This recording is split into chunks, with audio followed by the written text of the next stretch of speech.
जैसा कि पिछले एपिसोड में आप लोगों ने देखा कि इन लोगों की फाइट कील के साथ होती है। फिर हम लोगों को दूसरे दिन का सीन दिखाया जाता है जहाँ पे ये लोग खा रहे होते हैं, पी रहे होते हैं, लेकिन यहाँ पर कहीं आसपास साकुरा नहीं दिख रहा होता है। लोग उसके बारे में पूछते हैं तो नीरज बताते हैं, चलो फिर उसे कॉल करके देखते हैं। फिर जब नीरज उससे बात करता है तो उन लोगों को पता चलता है कि उसे कोल्ड हो गया है और उसकी तबीयत खराब है।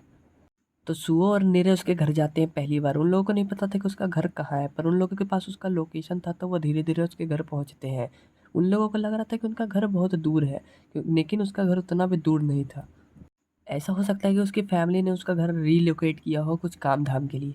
फिर फाइनली ये लोग वहाँ पहुँच जाते हैं। तभी हम लोग को दिखाया जाता है कि वो एक बहुत पुरानी बिल्डिंग में रह रहा होता है जो कि पूरा खंडर सा लग रहा था वो तभी सुओ उसे देख करके कहता है, ये तो हॉन्टेड हाउस लग रहा है बिल्कुल। ये लोग फाइनली इसके घर आ जाते हैं। फिर ये लोग बेल बजाने की कोशिश करते हैं, तभी बेल बजता ही नहीं है। तभी वो हल्का सा दरवाजा खोल करके अंदर झांकने लग जाता है। तभी वो देखता है कि वहाँ तो साकुरा का शूज रखा हुआ होता है। इसका मतलब यही है कि ये उसी का अपार्टमेंट है। तभी वो अंदर जाता है और बोलता है, ए साकुरा तुम यहाँ पर हो। नीरे बोलता है, ये तो अच्छी बात नहीं है किसी के घर में ऐसे घुस जाना। हमें तो ये भी नहीं पता कि ये साकुरा का घर है भी नहीं। तभी सुओ अंदर चला जाता है और नीरव उसे रोकने की कोशिश करता है कि ऐसे किसी के घर में मत जाओ। तभी सुओ कहता है कि बात को समझने की कोशिश करो। ऐसा देख करके लग रहा है यहाँ साकुरा अकेला रहता है और उसकी तबीयत भी खराब है, तो कुछ हो ना गया हो उसे। तभी नीरव ये सोच करके डर जाता है कि कहीं उसे कुछ हो तो नहीं गया। तभी वो चिल्लाने लग जाता है। तभी वहाँ पे साकुरा आ जाता है और बोलता है, तुम लोग अंदर कहाँ घुसे आ रहे हो। उसकी हालत बिल्कुल खराब हो रही होती है। तभी सुओ से बोलता है, चलो अंदर। ये लोग देखते हैं कि साकुरा के घर में कुछ ज़्यादा सामान भी नहीं होता और बिल्कुल खाली होता है। तभी ये लोग साकुरा से पूछते हैं कि तुम यहाँ अकेले रहते हो। तो ये बोला, तुम लोगों को कोई दिक्कत है क्या मैं अकेला रहता हूँ तो। ये लोग कुछ खाने के लिए लाए होते हैं और वो उसे दे रहे होते हैं, तब साकुरा बिल्कुल मना कर देता है कि मुझे कुछ नहीं चाहिए। तभी नीरे एक थैला निकालता है जिसके अंदर उसके क्लासमेट ने गिफ्ट भेजा था गेट वेल सून का साकुरा के लिए। तभी नीरे बोलता है कि वैसे तो तुम्हें हमारे ऊपर ज़्यादा निर्भर होने की ज़रूरत है। तभी साकुरा कहता है कि इसमें कोई नई बात नहीं है, मैंने हमेशा से ऐसी सिचुएशन हमेशा अकेले ही सहा है, तो तुम लोगों को मेरी चिंता करने की कोई ज़रूरत नहीं है। तभी सुओ ये सब बात समझ आता है और वो सब सामान छोड़ करके बोलता है, चलो हम लोग यहाँ से चलते हैं अब। तभी घर जाते वक्त नीरज को बहुत ज़्यादा टेंशन हो रही होती है कि वो अकेला कैसे रहेगा। नीरज बोलता है कि देखो, मुझे तो नहीं पता उसके साथ क्या हुआ है और वो क्या हुआ है, पर पास्ट में उसके साथ कुछ बुरा हुआ है, इसी वजह से वो अकेला रह रहा है। तभी सुअर नीरज से बोलता है कि मान जाओ कि तुम कहीं खो जाओ, तब तुम्हें कुछ एक चीज़ चुनने के लिए मिल जाए तो तुम क्या चुनोगे। तभी नीरज बोलता है, मैं तो फ़ोन चुनूंगा अपना, जिसकी वजह से मैं अपना लोकेशन देख लूंगा और पता कर लूंगा कि मैं कहाँ पर हूँ। तभी सुओ बोलता है कि हाँ बिल्कुल सही, तुमने तो बिल्कुल सही बोला। तभी सुओ बोलता है कि साकुरा को तो वो इस फ़ोन इस्तेमाल करने के लिए भी नहीं आता है। मेरे ख्याल से दोस्त भी उसके बारे में कुछ ऐसी ही चीज़ है जिसके बारे में वो कुछ नहीं जानता। तो चिंता मत करो, अगर वो कल स्कूल नहीं आया तो हम लोग फिर से उससे मिलने के लिए जाएंगे। तभी नेरे को बहुत ही ज़्यादा टेंशन हो रही होती है, तो वो बोलता है कि उसे हमारे ऊपर डिपेंड हो जाना चाहिए, हम लोग उसकी मदद करने के लिए ही तो गए थे। और वैसे भी साकुरा के मैंने प्रॉमिस किया था कि उसे टॉप तक पहुंचाने में मैं उसकी मदद करूंगा। तभी वहाँ पर कोतोहा आ जाती है और हमें दूसरी तरफ साकुरा का सीन दिखाया जाता है। तभी उसका पानी ख़त्म हो जाता है और तभी वो पैकेट को चेक करना करता है कि कहीं उसके अंदर पानी तो नहीं है। तभी वो नोटिस करता है कि हर क्लास वाले ने उसके लिए कुछ गिफ्ट भेजा था और उसके ऊपर अलग अलग चीज़ें लिखा हुआ था कि गेट वेल सून या कुछ भी अलग अलग। ये सब देख करके साकुरा पूरा शौक हो जाता है। तभी वो सोचता है कि मैंने पहले से हर चीज़ अकेले मैनेज किया है, तो अभी ये सब तो बकवास है, वो अकेले अपने आप को संभाल सकता है। तभी उसे आवाज़ आता है कि उसका गेट खुल रहा है और उसकी तरफ से कोई तेज़ी से बढ़ रहा होता है। तभी साकुरा देख करके बहुत ज़ोर से चिल्लाता है कि आखिर कौन आ रहा है। और वो और कोई नहीं, कोतवा होती है जो कि साकुरा के लिए बहुत अच्छा खाना बना करके लेकर के आई हुई होती है। तभी वो खाने की कोशिश करता है जो कि बहुत ज़्यादा गर्म होता है। तभी कोतवा कहती है कि तुम यहाँ पर अकेले रहते हो, मैंने तो कभी सोचा भी नहीं था कि कोई ऐसी जगह पे अकेले रह सकता है। तुमने तो यहाँ पर कर्टेन्स भी नहीं लगा के रखे और तुम्हारे कमरे में इतना सामान कम क्यों है। चलो छोड़ो, तुम खाने पे ध्यान दो, तुम्हें भूख लग रही होगी। फिर वो बताती है कि नीरज को तुम्हारे बारे में बहुत ज़्यादा टेंशन हो रही होती है और मैं सुअर और नीरज से मिलती हूँ। साकुरा बोलता है कि इसकी कोई ज़रूरत नहीं थी। तभी नोतोआ को गुस्सा आता है और उसे एक चमाट मार करके उसके माथे में पट्टी चिपका देती है उसका फीवर डाउन करने के लिए। और वो कहती है कि तुम्हें समझ नहीं आ रहा है कि सबको तुम्हारी टेंशन हो रही है और मैंने सुना कि तुम कल लड़ाई में भी गए थे और वो भी काफ़ी टफ, इसी वजह से लगता है तुम्हें फीवर हो गया है। तो बोलता है कि ऐसी कोई बात नहीं, उसे उस वजह से फीवर नहीं हुआ होता है। तभी नतोआ बोलती है कि क्या, कहीं ऐसा तो नहीं कि तुम अपने दोस्तों को पतन करने लग गए हो या इसी वजह से तुम जम जाते हो। तभी साकुरा को बहुत ज़्यादा गुस्सा आता है और वो बोलता है कि नहीं ऐसी कोई बात नहीं यार, तुमने क्या कौन बताया ऐसी बातें। तभी कोतोबा बोलती है कि तुम्हें पढ़ना बहुत ज़्यादा आसान है और ऐसा उसे ओबी मिया ने बताया था।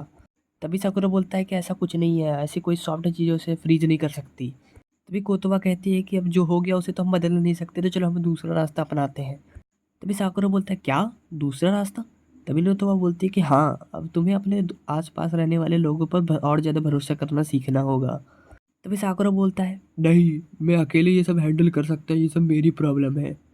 तभी कोतोबा उसके सामने पे रखा हुआ खाना उठा लेती है। तभी साकुरा बोलता है ये तुम क्या कर रही हो, मैं अभी उसे खा रहा हूँ।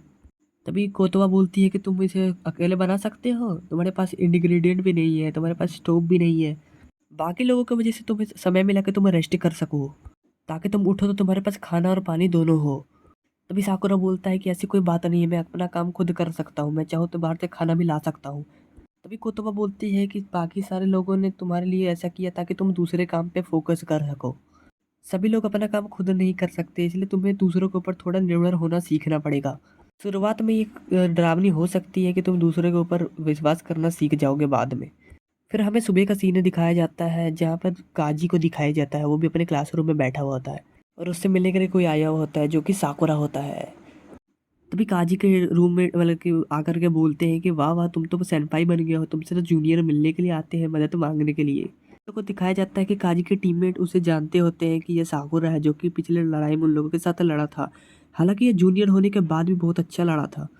तभी काजी किनोमोटो और कुसुमी को बुलाता है कि इन लोगों को यहीं पर बंद कर रखो और बोलता है कि कोई भी मेरे पीछे नहीं आना चाहिए। तभी काजी साकुरा को अपने साथ लेकर के चला जाता है और पूछता है कि बताओ क्या बात है। तभी साकुरा बोलता है कि जब हम लोग कील से फाइट कर रहे थे तो मुझे लग रहा था कि मैं अकेले सब कुछ संभाल सकता हूँ, लेकिन हम लोगों को आप लोगों की ज़रूरत पड़ी। तभी मैं आप लोगों से पूछना चाहता हूँ कि आप अपना सारा काम अपने वाइस कैप्टन के पीछे कैसे छोड़ सकते हो।